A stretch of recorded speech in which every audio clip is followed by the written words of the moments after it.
Assalamu alaikum jama'a, sunana Maryam Keke autar 13 times 13.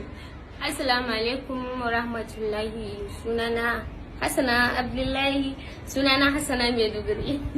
To jama'a, kwanaki akwai wani bidiyo da yake ta yawo akan Hadiza Gabon wanda aka ga wata tana rawa a gurin ban sani ba, amma Hausawa sun ce waka a bakin mai shi yafi daɗi. A wurin biki ne, na je biki na yi rawa.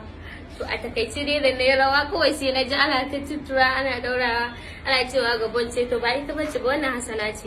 Dan Allah jama'a, in kun tabbatar akan abu shi za ku faɗa, abinda ba ku tabbatar ba ƙarya ne ku daina faɗa, don wannan ƙarya ne, ba ita bace ba, ni ce nan Hassana. Dan da kayan in za ku ci na bidiyon da kayan nan na yi bidiyo, abinda yasa na sa kayan nan ma don ku tabbatar ni din ce ba ita ba, yasa na sa kayan.